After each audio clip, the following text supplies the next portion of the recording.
Kenapa kepala negara atau pejabat-pejabat tingginya di Indonesia saat ini tidak berhadapan dengan rakyatnya langsung, seperti halnya yang kita lakukan saat ini? Ya sudah, sekali lagi, Presiden Negeri Sontoloyo ini ya udah kita turun tangan aja, kita saling mengingatkan sekali lagi.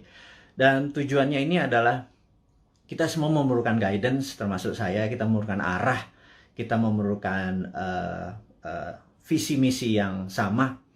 Kita memerlukan kolektif dream atau mimpi yang sama gitu ya, di tempat tidur yang sama, mimpi yang sama. Ini penting sekali untuk kita menjadi negara yang berdaulat. Baik sahabat semua, kita akan mulai. Selamat malam, assalamualaikum warahmatullahi wabarakatuh. Dimanapun sahabat berada saat ini di negeri tercinta, mulai dari Sabang sampai Merauke, kita selama beberapa saat ke depan kita akan memberikan banyak informasi-informasi yang mungkin sahabat butuhkan, begitu juga saya gitu ya. Jadi pertama-tama saya ucapkan terima kasih kepada nakes atau tenaga kesehatan dan tenaga medis, para dokter dan rumah sakit yang telah berjuang melawan COVID, melayani pasien yang saat ini udah kapasitasnya 100%. Dan siapapun yang saat ini terpapar dan lagi isolasi mandiri, semoga kesehatan dan kesembuhan dapat segera didapati sehingga imunitas tubuh kita terhadap virus menjadi sangat kuat. Dan sekali lagi, waktu kita terpapar COVID itu bukan death sentence atau hukuman mati. Itu adalah perjuangan. Dan sekali lagi, terima kasih kepada tenaga kesehatan, tenaga medis, rumah sakit. Anda pejuang terdepan. Anda adalah pejuang-pejuang yang membawa bambu runcing yang mengalahkan penjajah itu. Dan saya dari hati yang dalam dan kita kaum New Mind mengucapkan selamat dan terima kasih berkali-kali. Terus semangat, terus semangat.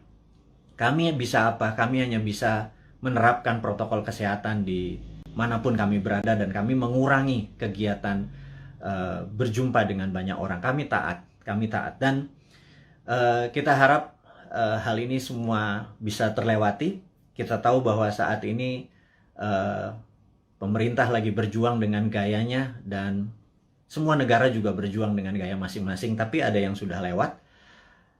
Ada yang seperti kalau kita nonton Euro Cup kemarin gitu ya, agak sebel juga gitu ya, dimana mereka udah nggak pakai masker, mereka menang bukan sekedar menang dari COVID, tapi juga bola itu menjadi perayaan pelampiasan rasa suka yang setelah 1,5 tahun mungkin semuanya lockdown, dan kita masih berada di rumah dengan PPKM-nya gitu ya. Lebaran 2020 kita taat pada pemerintah untuk tidak pulang kampung, kemudian Lebaran Haji pun kita tidak sholat Id di publik. Mendadak tahun 2021, entah bagaimana, kita juga nggak pulang kampung. Saya juga rindu sekali sama ibu saya, keluarga saya di kampung yang nggak bisa ketemu.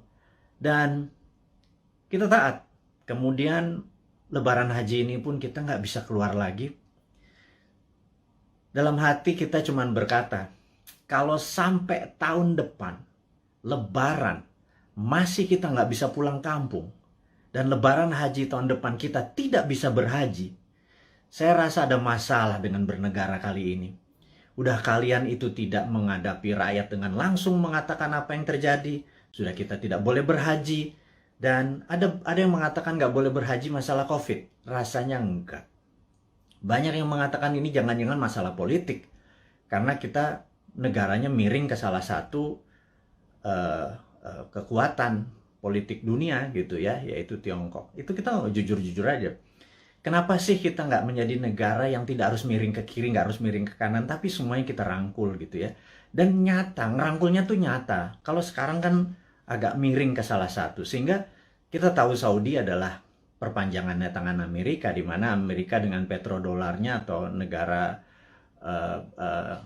petrolnya Saudi dan negara Timur Tengah dikendalikan menjadi underlay-nya terbitnya dolar gitu ya. Berarti kan dia miringnya ke sana ya. Begitu kita nggak berhaji, jangan-jangan, sekali lagi jangan-jangan gitu ya. Ada yang bilang dana hajinya kepake infrastruktur. Saya pikir lah itu mah nggak nggak tahu juga saya apa yang terjadi di atas sana. Tapi yang Mbok diterangkan gitu ya, jangan membangun narasi pakai buzzer. Buzzer sudahlah, udah masa lalu buzzer itu. Saat ini di DM kami di Bosman ini banyak buzzer-buzzer yang minta maaf, yang saya pikir no, kamu nggak usah minta maaf sama saya karena banyak keluarganya terpapar COVID juga gitu. Ternyata keluarga buzzer itu tidak anti, tidak kebal COVID juga, terpapar juga, dan ada yang meninggal juga. Akhirnya kapok juga jadi buzzer, kirain waktu jadi buzzer mereka tidak terpapar gitu ya. Nah, jadi udahlah, kita buzzer yang berjumlah ribuan itu nggak usah dipakai lagi. Buzzer itu nggak usah membunuh karakter-karakter orang yang ingin memberi saran ke pemerintah. Jadi saya mengingatkan bahwa pemerintahnya Pak Harto ya, banyak Pak Harto mendapat tentangan dari mahasiswa di tahun misalnya 73 di Malari dan lain sebagainya, malapetaka 17 Januari dan lain sebagainya. Tapi apa yang Pak Harto lakukan, dia rangkul angkatan 66, 67, di angkatan 73, angkatan 80, semua dirangkul dan jadi menteri-menterinya dia. Ternyata mereka-mereka yang rebel terhadap pemerintahan dia waktu jadi menteri bagus semua gitu ya. Dan jadi saya sarankan, ini bukan saya ngarep jadi komisaris loh ya, bukan loh ya, nggak gitu-gitu amat gitu. Tapi kalau ada beda pendapat, coba didengarlah. Kita nih cinta tanah air kok gitu ya. Niat kita satu, niat kita bersatu gitu ya. Jadi janganlah dibangun narasi malah karakter kita dibunuh. Bahkan kemarin ada Anti Mardigu yang menyatakan kita pro komunis, cinta PKC, Partai Komunis Cina. Orang-orang nggak akan pernah impress dengan informasi seperti itu. Terus kita membangun bala muda, dianggap kita membangun pasukan kelima seperti Partai Komunis Indonesia dulu. Membangun kekuatan petani diminta bersenjatai. Kemudian sewaktu Bosman mengambil pasukan muda, teenagers, yang berusia 14 sampai 20 tahun ya, yang belasan tahun itu yang pendidikan Pancasilanya sedikit, yang mengetahui bela negaranya juga sedikit, terus kita bangun kekuatan dengan teen camp, bala mudanya kita bangun, summer camp 4 hari kita didik apa yang kita ajarkan di Lemhanas, kita ajarin ke anak-anak, kita ajarin disiplin militer, kita menjadikan anak-anak ini adalah patriotis nasionalis. Itu dicap untuk membangun kekuatan untuk anti pemerintah oleh buzzer-buzzer. Saya pikir Anda keterlaluan gitu ya. Iya, dan saya yakin orang-orang yang menjadi sahabat Newman ini nggak pernah percaya dengan apapun yang buzzer-buzzer itu lakukan. Dan karakter-karakter kayak gitu udah kuno lah gitu ya. Anak-anak sekarang zilenial, milenial ini sangat-sangat pinter dan nggak kemakan lah sama buzzer. Anda sudahlah tobat aja lah para buzzer itu dan bersama-sama bangun narasi, jangan memecah belah bangsa gitu ya. Dan itu tadi informasi mengenai COVID. Jadi saya rasa malam ini saya ingin share sedikit tentang COVID ya. Jadi di seluruh dunia sudah 3,2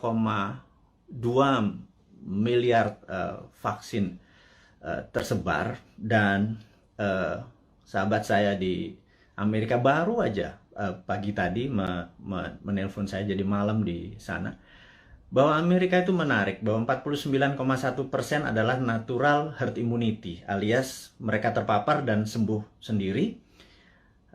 Kemudian 13 sekian persen menggunakan vaksin. Jadi kalau 49 tambah 13 mereka sudah hampir 70%, alias sudah kena herd immunity-nya. Jadi kalau 10% lagi divaksin dalam waktu 3 atau 4 bulan, kemudian Amerika sudah melewati herd immunity. Dan Eropa juga sama. Saya pernah menceritakan di video narasi bahwa pemerintah Belanda menyatakan menggunakan herd immunity, jadi benar-benar dilepas warganya, dikasih vitamin, dan sistem rumah sakit dikuatin dan dilindungi mereka-mereka yang rentan, ada komorbid dan usia tua. Dan terbukti bahwa sekarang negara-negara Eropa bahwa 40% menggunakan natural herd immunity, yang 20-30% pakai vaksin. Jadi vaksin minoritas, mayoritas adalah menggunakan herd immunity. Indonesia saat ini mungkin yang herd immunity berdasarkan data di bawah 10% yang terpapar dan sembuh, yang tanpa gejala dan lain sebagainya. Kemudian yang kita baru berapa persen ya, dengan kecepatan 250.000 suntik per hari, 3 tahun lagi kita mendapatkan herd immunity itu mungkin sekarang baru 20-25% yang sudah dikatakan kebal gitu ya. Jadi mencapai 70%, 80% pencapaian ini masih cukup lama. Jadi saya pikir kita ada ya sekali lagi bukan salah bernegara lah.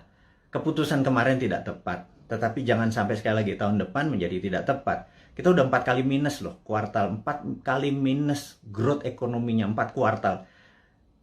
Itu sebenarnya berat nanti ya. Sekarang kita bicara COVID dulu. Jadi Tiongkok saat ini sudah mencapai 70% juga imunitasnya, dan mereka mengatakan mereka memakai vaksin. Tapi sekali lagi, data dari Tiongkok saya nggak pernah percaya utuh, karena negara komunis itu memiliki propaganda. Malah feeling saya sekali lagi, rasanya Tiongkok menggunakan herd immunity juga, alias 40% dari populasi menggunakan natural herd immunity.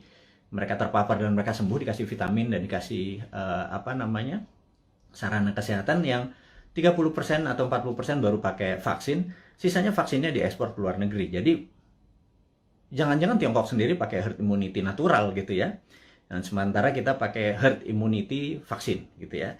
Semuanya benar. Saya tidak anti vaksin, saya sangat mendukung vaksin. Vaksin terbukti mengurangi tingkat fatality atau tingkat kematian. Jadi divaksin itu penting, tetapi lebih penting lagi kalau herd immunity natural, kekuatannya natural alami gitu ya. Nah, vitaminnya multivitamin biasa, B kompleks, B12, vitamin C, vitamin D plus matahari, olahraga, makan sehat, dan lain sebagainya. Itu adalah basic untuk meningkatkan imunitas, dan kemudian mineral-mineral dan lain sebagainya. Itu basic sekali dan semua dunia juga tahu, sehingga yang terjadi di negara Tiongkok adalah mereka-mereka yang natural herd immunity-nya. Dan ini ada yang menarik, sampai ada sebuah statement dari Anda kalau suka nonton, denger ya. Jadi kalau IG itu kan tempat pamer, jadi ada pamer kekayaan, pamer perjalanan dipamer-pamerin. Kemudian kalau di TikTok itu beda, generasi TikTok sama generasi IG beda. Kalau di TikTok itu Anda harus sombong gitu. Kalau IG begitu sombong Anda diledekin. Kalau di TikTok Anda harus sombong. Anda di rumahnya punya lift, bilang wah gila, rumahnya dia ada lift gitu. Dan nggak ada, bagi anak TikTok tuh biasa aja. Anak TikTok adalah anak zilenial, anak IG adalah anak milenial. Dan mereka ini adalah orang-orang yang well informed atau terinform bagus dengan dunia digital. Dan jadi sekali lagi kembali ke masalah COVID. Jadi Indonesia memilih menggunakan vaksin gitu ya, sementara negara-negara Eropa menggunakan natural herd immunity. Oke, nggak apa-apa. Yang penting sekarang kita adalah menjadi negara yang harus terbebas dan menang dari COVID. Dan saya sangat menyarankan, ini yang saya sangat menyarankan nih, kan kita kan presiden, negara kita adalah Republik Sontoloyo. Jadi Republik Indonesia terkadang kita menyebutnya negara tetangga gitu ya. Jadi kita mengingatkan kepada pejabat saat ini, mbok jangan pakai apa-apa import gitu ya. Satu, masalah COVID ini adalah masalah import gitu ya, dari luar. Kemudian PCR dan antigennya import. Kemudian alat-alat kesehatannya import. Kemudian masker dan protection, disinfektan segala macam, mayoritas tuh import gitu ya. Kalau ada gelombang ketiga lagi, mudah-mudahan jangan. Masa kita impor terus ya, flight capital, ya miskin lah bernegara ini. Sudah sistem bernegaranya saat ini keuangannya cuma 44% uang beredar dari GDP nasional. Bisa dibayangin Singapura 120% uang beredar dari GDP nasionalnya. Korea Selatan, Jepang. Tapi nggak tahu kenapa kita cuma sepertiganya. Waduh, wahai ibu pejabat yang sering dapat prestasi, mohon dijelaskan lah. Jadi kami ini sering nanya gitu ya. Ya kalau kaum New Mind nanti yang berkuasa, pasti kita bisa 1:120. Jadi kita naikin 3 kali lipat dari uang beredar pada saat ini. Gimana kita bisa maju kalau uang itu ditahan? Yang kedua adalah pajak lah jangan naik terus. Maksud saya begini loh. Kalau Anda ingin misalnya PPH yang naik dari 10% jadi 12 atau berapa itu ya. Kalau Anda dulu kami dapat pendapatan 100 gitu, Anda pajak 10. Oke lah. Kemudian Anda naikin jadi 15, tapi kami dapatannya 80 dan Anda nggak ngikut lagi untuk numbuhin. ya kami juga nggak ikhlas kayaknya ngebayar. Jadi gini lah, kalau memang mau naikin 15%, 20% sekalipun nggak apa-apa. Tapi kalau tahun lalu kami dapat 100, pastikan tahun ini kami dapat 300 gitu. Dengan kebijakan yang Anda mendukung dunia kerja atau dunia UKM. UKM itu paling menderita pada saat ini, entah bagaimana. Nomor satu ya, kalau mau maju, kita semua tahu, rule of thumb-nya untuk maju negara itu sangat sederhana.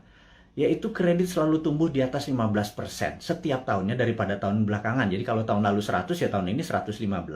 Minimum dengan naiknya 15% dari kredit tadi, negara naik 7%. Kalau sekarang jangankan 4%, 5% naik. Jadi kalau growth-nya cuma 2% malah minus, itu ya wajar karena uang terlalu ketat. Dan apa sih susahnya Anda untuk memprinting money berbasis production gitu loh. Kita udah ingatkan berkali-kali dari 2016, Bosman Sontoloyo ini mengingatkan MMT itu modern monetary theory yang digagas oleh Michael Hudson itu bukan isapan jempol. Kita cuman beda mazhab aja. Anda Keynesian, kita post Keynesian.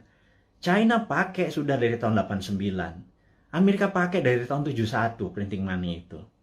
Terus negara Eropa, negara Jerman pakai semua. Ini untuk menyelesaikan masalah COVID ini ya, Tiongkok pun melakukan printing money saat ini. Dan kok kita malah minjem sih? Aduh, gimana sih? 6.500 triliun loh. Itu bunganya aja udah hampir 3.300 triliun. 300 triliun kalau buat beli obat itu selesai masalahnya, gratis semua, PCR gratis, antigen gratis. Kalau PCR-nya bayar, antigennya bayar, gimana kita mau travel? Terus udah kayak gitu, dengan PPKM kita ini udah taat sama ininya, tapi semuanya bayar gitu ya. Vitamin bayar gitu ya. Terus pajak bayar, terus kita pokok nggak pernah kebayar, negara sibuk bayarin utang, terus nambah utang. Aduh, ini mau mulai dari mana? Kita nih bertanya. Jadi sekali lagi, sahabat semua, kaum New Mind, kita ingin ke depan kita menjadi negara berdaulat. Jadi hari ini yang mau diinformasikan adalah gimana caranya kita di tahun 2045 Indonesia adalah negara superpower. Udah ya, itu adalah tema hari ini. Kenapa kita bilang ada yang penting dari Bosman hari ini mau mengumumkan sesuatu. Yaitu kita ingin tahun 2045 pada saat Indonesia 100 tahun, Indonesia Emas, Indonesia menjadi negara superpower, bukan sekedar negara kaya lagi. Negara superpower. Kita nggak bisa tumbuh hanya 5% atau 7% seperti janji-janji kemarin di dalam kampanye. Nggak bisa. Kita tumbuh harus lebih powerful dari angka-angka itu. Terus bagaimana membuat ini berdaulat gitu ya? Oke, sahabat semua. Saya ada beberapa informasi sebelum kita masuk ke topik ke sana, bahwa kita tahu saat ini negara-negara sudah kena herd immunity-nya dan kita masih belum. Dan penting untuk kita memberi informasi adalah begini. Sahabat, saya mengingatkan, kita masuk ke topik berikutnya setelah tadi ini masuk.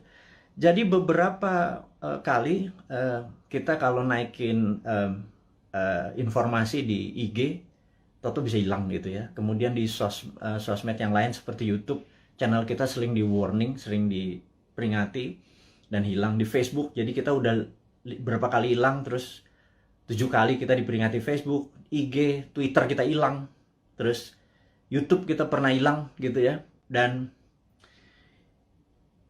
ternyata saya baru memahami setelah algoritma teman-teman melihat dan dilaporkan, ternyata cara menghilangkannya gampang. Begitu mereka tidak ingin video atau tulisan segala macam itu, sekelompok buzzer adalah menginformasikan, melaporkan bahwa ada unsur porno, ada unsur dan lain sebagainya, sehingga pemilik sosial media yang tidak bisa berbahasa Indonesia itu pokoknya dapat laporan, terus mereka kasih peringatan kita gitu ya. Agaknya ide-ide kita ini sudah mulai menakutkan baik globalis di internasional ataupun pemikiran bernegara. Padahal kita tidak berniat untuk revolusi, berkudeta. Kita ingin negara kita utuh dan kita ingin negara kita menjadi negara berdaulat di 2045. Kita tidak tergantung pada negara asing gitu ya. Yang kita tanyakan misalnya pada saat kita taat tapi TKA asing masuk. Anda datang deh jam 12 malam, jam 2 malam ke Soekarno-Hatta ya, pakai masker ya, sama disinfektan. Anda bisa lihat ada 300 orang, 500 orang, terus mereka nggak ada karantina. Pertanyaan sederhana, kenapa nggak dikarantina sih? Gitu aja. Segitu kuatnya pendukung mereka-mereka ini, yang saya nggak tahu pejabatnya mungkin sakti sekali gitu ya. Sehingga waktu kita peringati, kenapa mereka bisa masuk? Kenapa kita taat terus mereka asing bisa masuk, terus mereka bisa ikut bersama-sama komersial flight dengan warga negara Indonesia lainnya, mereka tidak bisa berbahasa Indonesia. Dan jawabannya adalah jangan macam-macam, suruh diam kau gitu ya, karena nanti kalau negara itu tidak mau invest di Indonesia, Indonesia bisa rugi. Itu kalimat yang benar-benar menurut saya, lu gila ya, jangan gitulah. Emang satu-satunya negara ngolong itu memang Tiongkok apa? Segitu taatnya gitu? Enggak gitulah, jangan berkata begitu, kita bukan anak-anak lah. Berbicara yang lebih elegan sedikit, dengan data, dengan santun, jangan membentak, jangan menghardik gitu ya.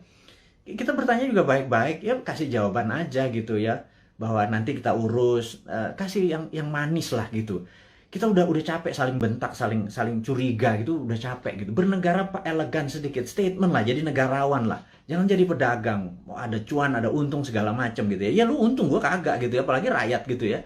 Itu kami bertanya gitu ya, kami dapat apa? Udah asetnya hilang, tanah air kita hilang, diambil barangnya, kita cuma dapat apa? Dapat pajak gitu. Buktinya kita tetap dipajakin tuh. Terus apa? Dari apa untungnya gitu ya? Terangin aja, ini untungnya segini. Kalau kita yang tahu adalah aset kita hilang, nikel kita gone, digantikan dengan apa gitu. 20 tahun lagi, Anda ingat, saya pernah ke Nauru. Nauru tuh negara menarik. Dulu dia penghasil P2O5 atau fosfat. Wah, kayanya bukan main. Tapi beberapa 20 tahun yang lalu Nauru kehilangan fosfatnya karena dikeduk abis. Ya sudah, sama Amerika waktu itu, dikeduk abis. Negaranya miskin, hidupnya tinggal dari pariwisata aja saat ini. Naurunya kehilangan asetnya. Anak cucunya cuma bilang, oh dulu kita menghasil fosfat ya, gitu ya. Jangan sampai anak cucu kita bilang, Eyang, dulu Indonesia menghasil nikel ya? Nikelnya di mana ya? Tahu, kita dapat apa waktu nikel itu dijual? Nggak dapat apa-apa, kita dapat virus, gitu ya. Hal itu kan susah kalau kita dijawab sama cucu cicit kita bertanya hal-hal seperti begitu gitu. Jadi kita tanya balik, kalau memang hanya didapat nikel itu kalau bisa atau produk-produk alam itu sumber daya alam. Kalau kita percaya MMT, Modern Monetary Theory, maka sumber daya alam itu bukan sebagai alat komoditi atau alat dagang, tetapi sebagai alat tawar. Jadi keuntungannya itu bukan hanya dari jualan, tetapi ada benefit lagi. Jadi di atas financial benefit, sekali lagi, di atas Anda para pejabat sekarang tuh apa-apa kan financial benefit. Kita dapat untung, dapat untung. Selalu untung dan cuan gitu ya. Cara bernegara segitu kesannya kayak anak TK gitu ya. Karena kalau cara bernegara di atas keuntungan materi, itu ada namanya humanitarian benefit. Keuntungan atas nama kemanusiaan. Terus ada namanya nationalist keuntungan untuk negara gitu ya. Bukan hanya keuntungan sekedar dari pajak, dari dagang, dari selisih jual beli gitu ya. Tapi humanitarian, atas kemanusiaannya. Anak cucu kita masih benefit gitu ya. Nah, kalau kita pakai SWF, Sovereign Wealth Fund, itu asetnya masih di situ. Nikel kita masih di situ. Nah, kita mendapatkan funding dari situ untuk membangun sektor yang lain. Jadi, dana yang masuk itu untuk membangun apa? Kok kita masih ngutang? Saya bingung sekali, BUMN rugi, kita masih ngutang, aset kita hilang. Kami hanya bertanya loh ya, ini bukan ngomong terus yang dihardik lagi gitu ya. Ini hanya bertanya. Kami ini gelisah, Pak. Kami ini ingin menjadi negara berdaulat dan kami ingin terbuka lah. Karena kalian tidak berbicara selama PPKM ini, ya sudahlah. Kami aja lah yang muda-muda ini yang punya ide new mind ini yang berbicara. Terus oposisi juga nggak bicara juga. Kalaupun mereka bicara juga nggak ada solusinya. Beda kalau new mind itu selain berbicara mengkritik, ada solusi-solusinya. Itulah membuktikan bahwa kita ini NKRI garis lucu, bukan garis lurus lagi gitu. Di atas lurus itu lucu gitu ya. Karena semuanya jadi seru, jadi lucu, jadi fun gitu. Baik.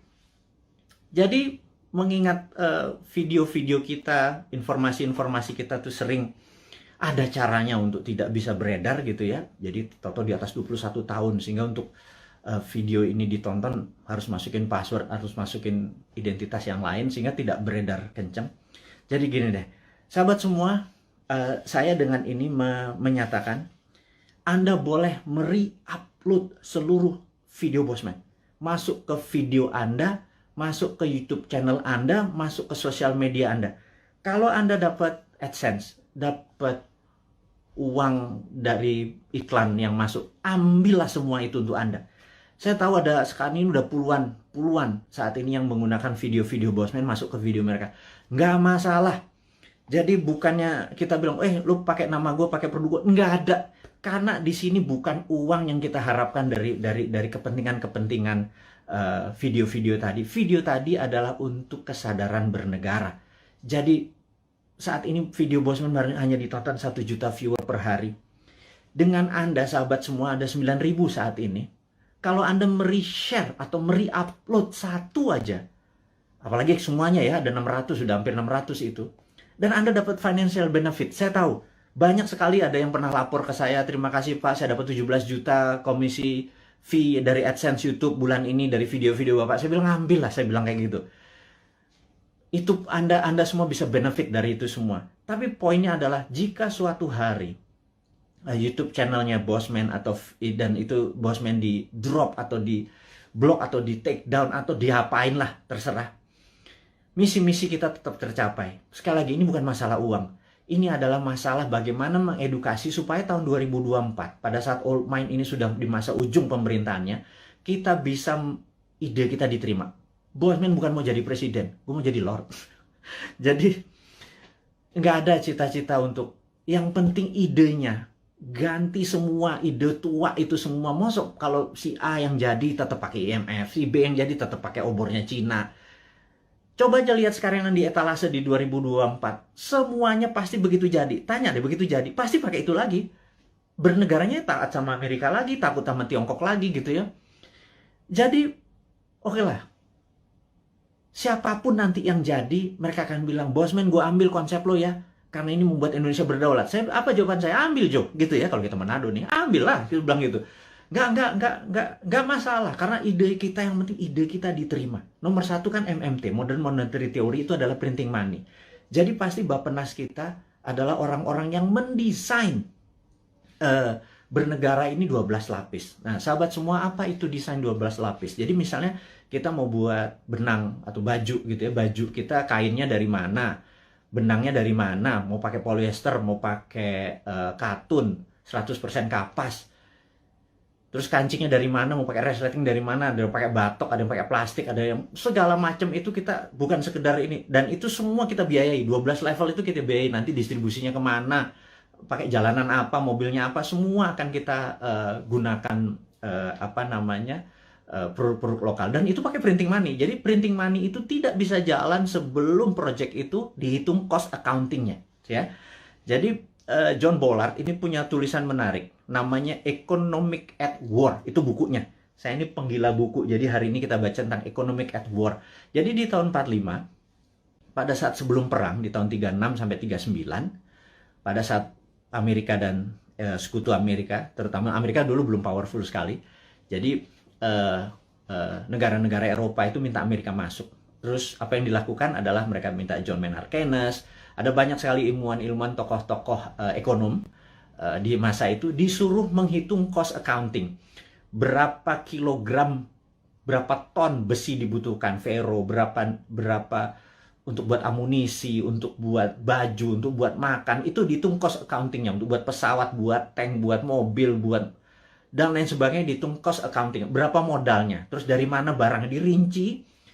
Syaratnya sederhana. Churchill waktu itu sangat sederhana. FDR juga, Franklin Delano Roosevelt juga perintahnya sama. Ini dua Inggris sama Amerika memang kompak banget.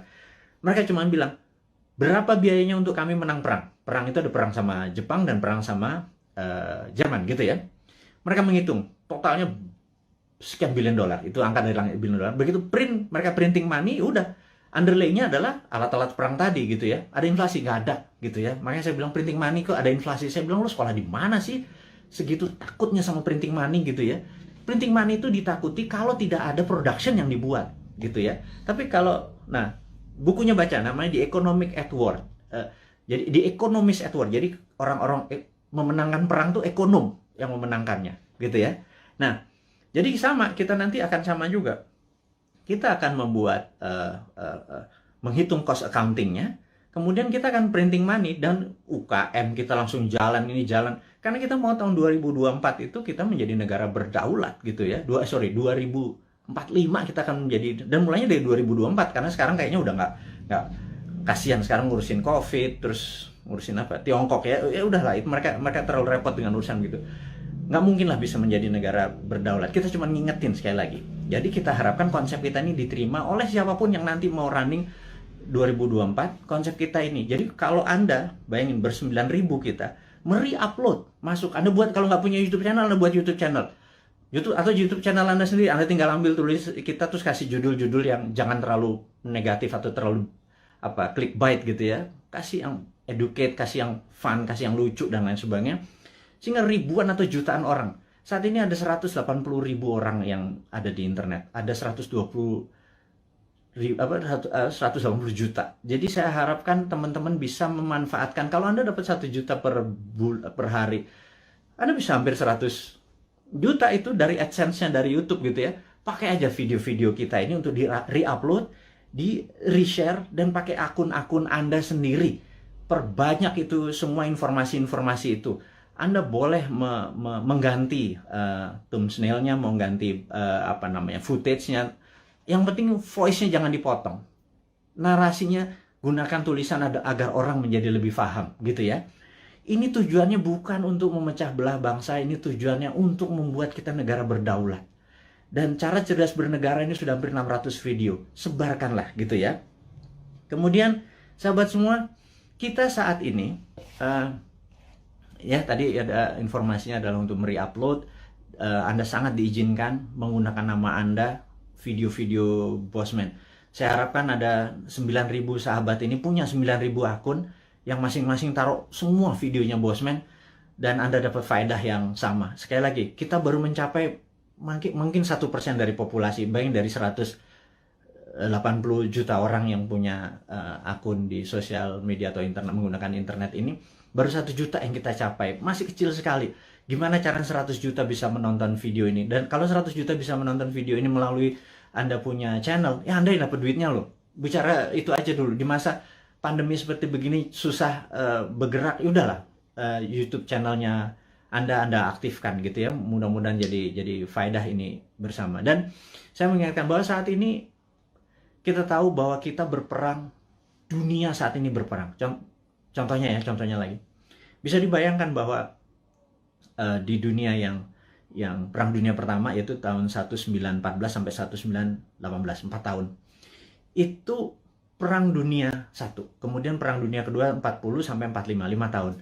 Dan kita tahu 2016 waktu Trump menyatakan menjadi presiden, 2017 Trump declare war ke Tiongkok. Tapi bukan world war, bukan perang dunia, tetapi adalah economic warfare, dengan salah satu strateginya menggunakan trade war, perang dagang. Itu terjadi, dan begitu itu terjadi maka di tahun 2017, sahabat semua ingat, kita mengingatkan dengan waktu itu belum pakai YouTube. Di 2019 kita mengingatkan bahwa everything start with the economic warfare, diakhiri dengan military war gitu ya. Dan di tahun 2020 untuk menjatuhkan Trump, globalis dan Demokrat Amerika menggunakan tool yang namanya biological warfare, yang namanya COVID, untuk menyerang Amerika. Dan pada saat itu yang disarankan oleh mereka menggunakan masker. Tapi Trump punya analisa sendiri bahwa kalau peristiwa dari Spanish flu itu ada 3 gelombang. Jadi gelombang pertama tertinggi, kedua agak rendah, ketiga terendah. Tapi virus pertama itu paling lemah, kemudian agak kuat, terakhir yang paling kuat gitu ya. Nah, jadi pada saat terlemah ini semua orang terpapar aja supaya tingkat herd immunity-nya tercapai. Dan yang terjadi oleh Trump dilakukan adalah dibebasin aja, toh mereka punya operating sistem dari kesehatannya terbaik di dunia. Dan ternyata terbukti sekarang 49%, 49,1% di Amerika menggunakan herd immunity natural. Dan ini adalah, ya tapi sekali lagi Trump kalah dengan 4 negara bagian yang dalam tanda petik dicurangin katanya. Tapi itu negara Amerika, bukan negara kita. Tapi dia adalah salah satu polisi dunia yang berkepanjangan. Ternyata Biden ini mengambil konsepnya Trump untuk masih berperang juga dengan Tiongkok. Jadi, dan itu adalah perang dunia negara. Kita nggak ikut-ikutan. Tetapi kita di dunia ini perang dengan makhluk yang tidak kelihatan yang namanya virus corona atau COVID gitu ya. Jadi begitu dunia saat ini menjadi satu rasa dan perang bersama, inilah yang menarik. Bahwa kita harusnya sudah menggunakan war mode atau ekonomiknya at war. Jadi ekonomi itu ada 3, economic at normal condition, economic at crisis, dan economic at war. Jadi harusnya bernegara itu pakai economic at war. Sayangnya sekali lagi mereka nggak paham saat ini, old mind yang berkuasa ini nggak paham bahwa economic at war tuh gimana ya gitu ya. Sekali lagi, aduh, itu kadang-kadang kita mengelus dada gitu ya, kok ya beda lagi strateginya, ya nggak pakai ngutang jelasnya gitu ya. Harus berdikari, berdiri atas kaki sendiri, every country for their own, negara ngurusin sendiri. Jadi begitu kita masuk perang dunia, yaitu 2020 kemarin, 2021 saat ini kita masih dalam keadaan perang, dan WHO serta World Bank sudah mengumumkan bahwa perang ini diperkirakan berakhir tahun 2025. Jadi perang ini masih panjang, sahabat semua. Perang ini kan perang besar itu kan ada battle perang, pertempuran kecil gitu ya. Ini masih banyak di Jawa sekarang, di Bali itu masih ada pertempuran kecil. Dan kita harus memenangkan pertempuran itu untuk memenangkan peperangan. Jadi bayangin kalau kita baru selesai tahun 2025. Jadi baru sebagian yang tahun 2022 lepas sebagian, 2023 lepas sebagian, dan lain sebagainya. Nah, kalau melihat kayak gini mood-nya atau apa ya, cara bernegara saat ini tidak juga memahami ini World War III, perang dunia ketiga, karena perang benar, semua negara perang kok masih nggak declare juga sebagai perang dunia. Ini akan berbahaya bernegaranya. Jadi ya udah, kita sebagai kaum Sontoloyo mengingatkan kaum New Mind ini, Presiden Republik Sontoloyo mengingatkan kaum New Mind, sahabat semua, ini adalah war mode gitu ya. Sahabat semua, ini adalah World War III. Sahabat semua, kita harus kompak. Sahabat semua, kita harus membangun kekuatan bersama gitu ya. Sahabat semua, kita nggak usah bergantung pada negara lain. Kita bergantung pada kekuatan tanah air sendiri. Nah, gimana cara bergantung pada tanah air sendiri nih? Nah, ini informasi berikutnya mau diumumkan. Jadi sahabat semua, kalau Anda punya UKM, sekali lagi, Anda punya UKM, Anda perlu dana. Saat ini di Santara ada sekitar 2 triliun dana dengan 280.000 investor receh ya. Sederhana ya, 280 investor tuh anggap masing-masing naruh 10 juta rupiah aja untuk invest di portfolio keuangannya, mau invest di UKM Anda. Jadi kalau 10 juta dikali 280 itu 2,8 triliun. Jadi ada 2 triliun. Sahabat semua, kalau Anda punya UKM, Anda perlu dana. Anda lihat di IG, di wall IG, maka di situ udah ada informasi, kirimkan Anda punya, ada 7 persyaratan, Anda perlu uang berapa, apa yang Anda butuhkan, bisnis Anda seperti apa, dan lain sebagainya, dan kita akan review di 280.000. Dan bagi Anda yang saat ini bingung mau ngapain, bisnis baru kan susah, tapi kalau Anda punya uang, Anda join sebagai investor untuk membantu UKM. Jadi Santara adalah penghulu untuk menghubungkan si cowoknya adalah si investor, si ceweknya adalah si UKM. Dan saat ini Santara adalah perusahaan terbesar dan nomor 1 leading di perusahaan urun dana, ECF, Equity Crowdfunding, dan ini adalah kontribusi dan itu adalah kontribusi dari komunitas kita New Mind ini untuk membangun ekonomi Indonesia. Itu base-nya MMT kita kan pro pada UKM, pro pada bottom of pyramid. Jadi bukan yang piramid di atas, kita pro pada bottom of pyramid. Ini membuktikan bahwa kita bukan cuma konsep doang. Beginilah cara kita bergandengan tangan. Jadi tadi ya, nomor 1 kita re-upload, kemudian re-share apa yang kita punya informasi. Kedua adalah yuk gandengan tangan untuk membangun UKM. Karena UKM ini yang kuat terhadap masalah krisis ekonomi. Inilah yang membuat Indonesia nanti take off di 2045 adalah kekuatan UKM yang 40-50 juta itu. Tapi UKM itu mungkin kita bagi 3, ada kecil, mikro, kecil, dan menengah. Saat ini mungkin kita yang menengah dulu ya, ngapunten. Jadi kita belum bisa menolong yang mikro gitu ya, yang juga yang kecil gitu. Kita yang menengah dulu. Pelan-pelan. Tangan cuma 2. Organisasi kita masih muda gitu ya, baru 3 tahun. Tapi sahabat semualah yang bisa membuat kita bisa menolong menengah, kecil, dan nanti yang ke mikronya gitu ya. Makanya yuk gandengan tangan, kita invest di UKM. Nah, kemudian ada lagi yang kami mau umumkan sekali lagi, teman-teman, bagi mereka yang saat ini ada kondisinya kita tahu nggak stabil ke depannya, tidak ada yang terbaik daripada uang Anda ditaruh di gold atau di emas gitu ya. Jadi daripada, dan emas itu kalau pakai fisik kan bisa bermasalah. Sebentar lagi Dinaran akan menerbitkan ATM Gold. Jadi Anda bisa buka rekening, beli emasnya. Anda bisa ambil kapan saja karena ATM Gold ini kita akan ada di kantor kita, kemudian akan ada di semua mall di Jakarta dulu, dan habis itu nanti ada di semua lokasi. Kita ingin lakukan itu segera. Jadi ini semua adalah untuk bakti kita, gimana caranya kita bergandengan tangan ke depan untuk menjadi negara yang powerful. Sahabat semua, sekali lagi saya mau mereview apa yang kita dapat hari ini adalah negara dalam keadaan perang, dunia dalam keadaan perang. Saya sarankan Anda untuk melakukan hal yang sangat penting yang namanya survival mode. Anda harus survive, Anda harus sehat, Anda harus semangat, Anda terus bersatu, Anda terus berjuang mengalahkan masalah ekonomi, masalah kesehatan. Kita bergandengan tangan, kurangi gerak. Jadi pada saat Anda ada masalah dengan keuangan, yuk kita bergandengan tangan dengan Santara. Yuk nabung di Dinaran. Dan jangan banyak gerak dulu. Sabar. Jadi kita momen ini adalah segalanya. Jadi survival mode. Jadi saat ini ikuti aturan pemerintah untuk PPKM, stay healthy.